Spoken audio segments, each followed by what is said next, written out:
তো বন্ধুরা আজকে গাছ cutting, potting, reporting, soil mixing, potting mixing এইসব ভিডিও বাদ দিয়ে আজকে একটু অন্য ধরনের ভিডিও করব। ভিডিওটা হচ্ছে আমাদের ছাদে তো ঘরের নিচে কি কি সবজি চাষ করা হয়েছে। মেনলি ওগুলো বাবাই করে, তো বাবা ওইসব এক্সপার্ট। তো ওইগুলো কি কি হয়েছে না হয়েছে, কি হবে, বাবা আজকে শাক তুলবে আমাদের ঘরের খাওয়ার জন্য। তো ওই একটা ভিডিও বানিয়েছি। তো ওই ভিডিওটা কেমন লাগছে দেখে জানাবেন নিচে কমেন্ট বক্সে। আর যদি ভালো লেগে থাকে তাহলে আমার চ্যানেলটাকে সাবস্ক্রাইব করে দেবে, ভিডিওটাকে লাইক করে দেবে, আর পাশে বেল আইকনটা প্রেস করে দেবে, যাতে তোমার জন্য আরও এরকম ভালো ভালো কিছু ভিডিও আনতে পারি। চলো ভিডিও শুরু করা যাক। আমাদের ছাদ বাগানে আর নিচে কিছু সবজি বাগান করা হয়েছে, ছোটোখাটো, বেশি বড় না। তো এইসব সবজি বাগানের কাজ বাবাই করে, এগুলোতে আমি টাইম দিতে পারি না। যেমন এখানে ছাদে একটা বড় টবে কিছু লাল শাক, কিছু ধনেপাতা এখান থেকে একবার তুলে আমাদের খাওয়া হয়ে গেছে, তারপরে আবার এরকম হয়েছে। তো ভালোই হয়েছে, পুরো ভর্তি। ছাদে আরও কিছু সবজি গাছ আছে, যেমন বরবটি গাছ। বরবটি গাছটা অনেক আগেই হয়েছিল আমাদের, যা হোক এই সিজনে বরবটি কিনতেই হয়নি, প্রচুর বরবটি হয়েছিল, দেখতে পাচ্ছ এই যে মাথাগুলো আছে এখনও। তবে লাস্টের দিকে ইঁদুর প্রচুর ক্ষতি করেছে আমাদেরকে, প্রচুর বরবটি ছিল, ইঁদুর সব প্রতিদিন রাতে এসে খেয়ে চলে যায়। এমনকি কালকে রাত্রে এসে দেখি ইঁদুর ওপরে ঘুরে বেড়াচ্ছে। এটা আমাদের বীজ রাখার জন্য রেখে দেওয়া হয়েছে। এপাশে নতুন করে ঝিঙে গাছ লাগানো হয়েছে, ছোট ছোট দুটো ঝিঙে গাছ লাগানো হয়েছে, কিন্তু দেখো এইটুকুটুকু ছোট ঝিঙে গাছগুলোতে ঝিঙে ধরে গেছে। বাবার হাতে সবজি গাছ নাকি খুবই ভালো হয়। এতে বিম গাছ লাগানো হয়েছে, বিম গাছ প্রায় 4-5টা লাগানো হয়েছিল, কিন্তু মরে গেছে। আর এই দুটো বিম গাছ আছে, এইটুকু বিম গাছগুলোতে বিম দেখেছো, একবার তোলা হয়েছে প্রায় 8-10টা, আবার এই হয়েছে। গাছটা নতুন কিন্তু প্রচুর ফলন হয়। এ সাইডে একটা সিম গাছ হয়েছে। এটা একটা নর্মাল সাউন্ড যে বালতিগুলো হয়, বালতিটা আবার ফাটা, কিন্তু এই বালতিতেই সবজি গাছ লাগানো হয়, বেশ ভালো হয় এইসব বালতিতে। এদিকে আছে লঙ্কা গাছ, এই লঙ্কা গাছটা পুরনো হয়ে গেছে, এটা নতুন। লঙ্কাটা প্রচুর ঝাল, সূর্যমুখীর মতো দেখতে, বাট সূর্যমুখী নয়, কিন্তু ঝাল প্রচণ্ড এবং খুব ভালো, টেস্টও ভালো।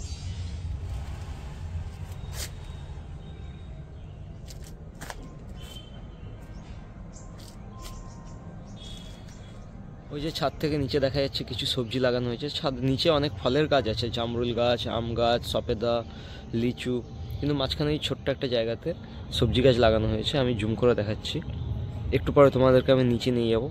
বাবা আজকে পালং শাক তুলবে, আজকে পালং শাকের তরকারি হবে, তো এগুলো আমি দেখাবো তোমাদের। চলো নিচে যাওয়া যাক। পালং শাক, লাল শাক, ধনেপাতা এগুলো আছে, কিছুটা তুলে নেওয়া হবে, সব বাবাই করবে, আমি জাস্ট ভিডিও করব, তোমাদেরকে দেখাবো। চলো, এই যে এখন বাবার সাথে যাচ্ছি, বাবা কিছু পালং শাক তুলবে, আজকে পালং শাকের তরকারি হবে, আর অন্যান্য তরকারি হবে, কিন্তু আজকে ঘরের পালং শাক তুলে রান্না করা হবে। বাবার হাতে তৈরি বাগান, বাবাই তুলবে পালং শাক। বড়গুলো তুলে নাও।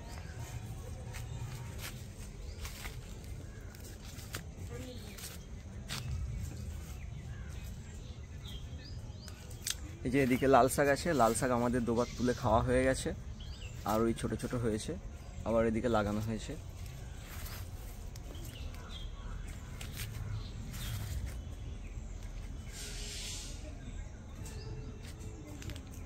বাবা কিছু বলো,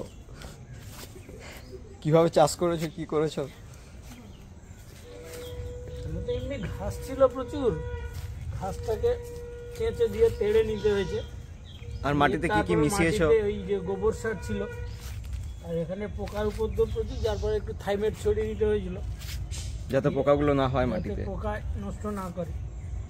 তারপরে বেশি কিছু কেমিক্যাল সারটার আমরা ইউজ করি না, গোবর সারের উপর ডিপেন্ড করেই হয় সব কিছু। একটু গোবর সার ছড়িয়ে দেওয়া হয়েছিল, দিয়ে তারপরে শীতের সময় বীজটা তো খুব তাড়াতাড়ি হয়নি, ওই জন্যে একদিন ভিজিয়ে নিয়ে ওকে রেখে দিতে হয়, দিলে একটু গজা মতো কলা এসে গেলে দিলে গাছটা তাড়াতাড়ি বেরিয়ে যায়, নষ্ট হয়ে যায়।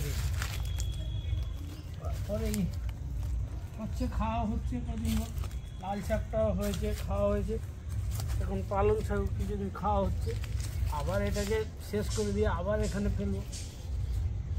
এটা কেটে কেটে নিলে কেমন হতো? কেটে নিলে এটা ভালো হয়, কিন্তু আবার যেহেতু ফেলবো তখনই কাটবো, এই জন্য এখন একটু আছে, এখন তুলে নিচ্ছি।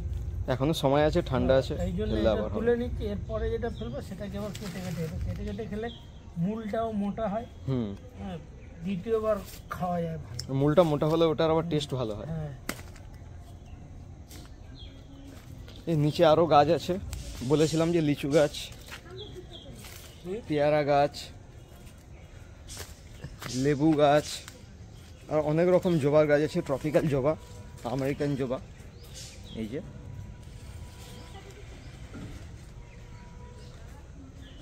এই জবাগুলো দেখতে দুর্দান্ত, ফুটলে আমি দেখাবো পরে। একটা বড় জামরুল গাছ,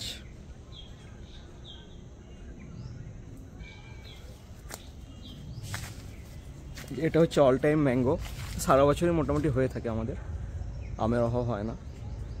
শীত গ্রীষ্ম বর্ষা সবসময় আম থাকে গাছটাতে। এটা তো একটা সপেদা গাছ।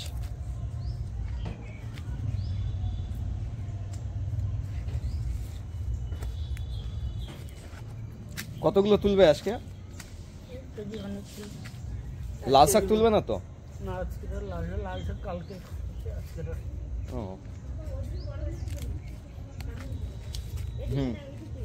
সেদিকে সে সাইড একটা বড়গুলো তুলে না।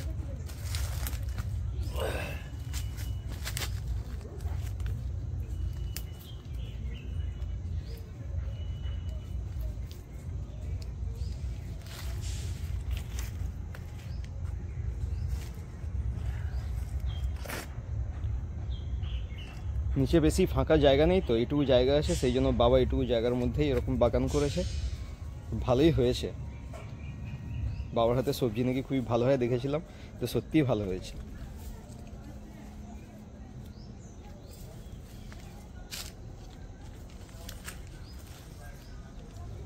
এই যে গোবর সার আমাদের সবসময় রেডি করা থাকে, কখন কি গাছ লাগানো হয়। আমার তো ছাদে প্রচুর গাছ লাগানো হয়, ইনডোরে প্রচুর গাছ থাকে, সবসময় আমাকে গোবর সার, ভার্মি কম্পোজ, মাটি এগুলো সব রেডি করে রাখতে হয়। এখানে আছে, এখানে একেবারে শুকনো ড্রাই করা আছে গোবর সার, এটা একদম রেডি গাছের জন্য, গাছে ব্যবহার করার জন্য সব রকম রেডি করা থাকে।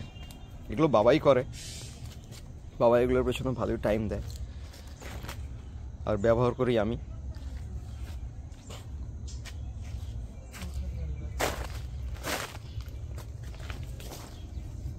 মোটামুটি আজকে তোলা হয়ে গেছে, আর বেশি তোলা হবে না।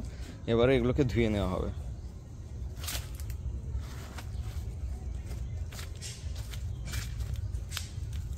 এবার এটাকে ধুয়ে নেওয়া হবে। এখানেও ফুলের গাছ আছে, বাতাবি লেবু, টগর ফুল, এদিকে আছে জবা গাছ।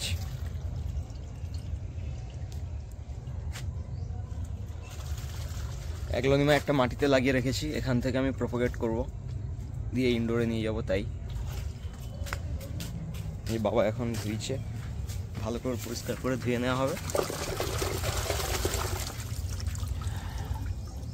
যাতে মাটি না থাকে।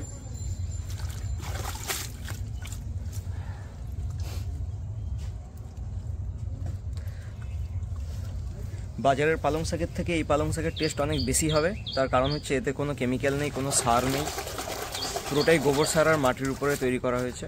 তো এর টেস্ট যথেষ্ট ভালো হয়। কিন্তু বাজারের শাকে তো অনেক রকম কেমিক্যাল থাকে, তো তার টেস্ট এতটা ভালো হয় না।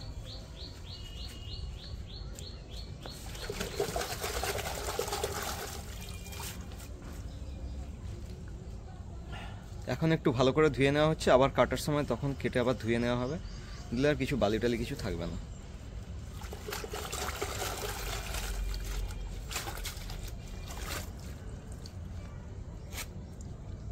ধোয়া কমপ্লিট। এরপর আবার যখন আমরা লাল শাক তুলব তখন আবার আরেকটা ভিডিও করব।